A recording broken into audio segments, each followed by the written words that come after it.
Welcome to What is Life. It's your boy Cody. And it's your boy Josh. And we just came back recently from our trip to Japan, and we want to put out some thoughts there about 3 things America can learn from the Japanese culture. Sumimasen. Transportation. They have these Shinkansens, which is their high-speed trains that go across the country. I guess equivalent to our Amtrak here in the United States, except it goes like 2 or 3 times faster, and it's still quieter, more seamless, on time, and just super comfortable. Fun fact, the Shinkansen, apparently in, 60 years or something like that, it's only been late a maximum of 54 seconds, which is just, I can't even, leaves me speechless.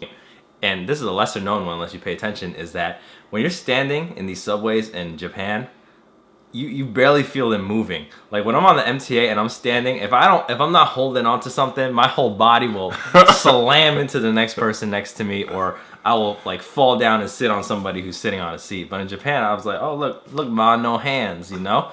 And I was just chilling. Another thing, they were spotless, like from the train station to on the train.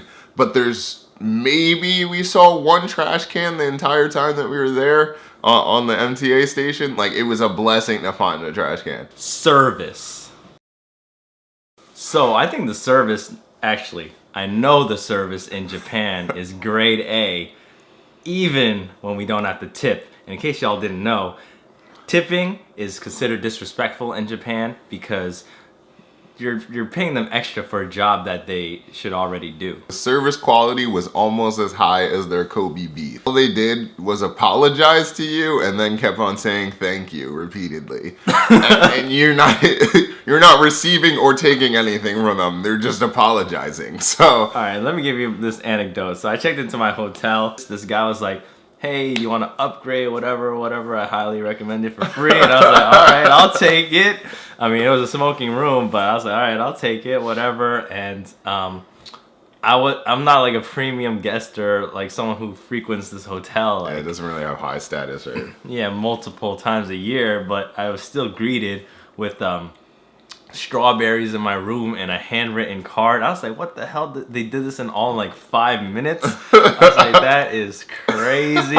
And the lady who walked me up there, she was like asking me about my day, like how I like my stuff, like why am I here, and just making nice banter. And she's like, I'm strong so I can carry your heavy bags. So I was like, oh, you sure you don't want me to like hold like at least my backpack? And she's like, nah, I got this. And I was like, all right, you do you too.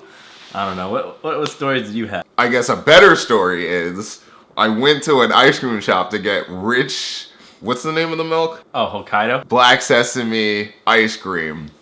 And it took maybe 10 minutes to get it to me. I don't think like the machine was working because it was a specific machine for this flavor.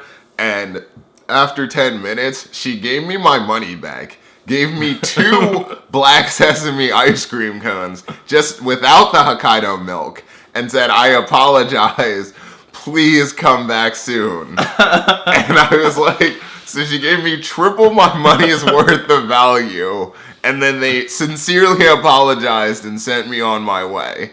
That, like, I should write them a review. Customer service is unparalleled. Sure, like in this story that Josh just told, maybe the company lost like 500 yen or like 400 yen, whatever have you, but look at this raving review. He's gonna be telling all his friends to go back to that place. Public safety and respect.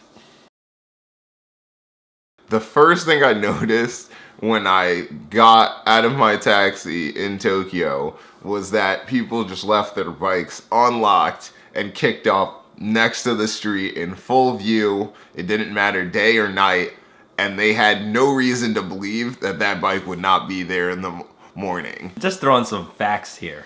And I don't know how America can learn from this, but it's something that we should definitely strive for, is that people actually can leave their wallets to hold the seat somewhere. And they can be gone and come back and the wallet will still be there. Like that's the amount of respect and I guess safety that you really have there. And it's actually really common to see young kids, I'm talking about like 4, 5, 6-year-olds, walking on the streets by themselves, taking the train by themselves to school, just because they know they won't be abducted or some crazy pedophile is going to come and find them and bring them to their house. And another thing is that, and I feel like this is a pretty obvious point, but Japan is a nation that has also banned guns. So if you look at the police officers, they do not have guns strapped to their side, and citizens are not allowed to own them, and they're not allowed to have concealed carries along that sort. So we don't really see school shootings much there. Thank you guys so much for watching. Don't you think America could benefit from doing all these things? What do you think is the most important thing mentioned in this video? And don't forget to subscribe to the channel, like the video, leave a comment of what you thought, and share this with all your friends. And don't forget, you can follow us on Instagram on _islife, and we'll catch you in the next video.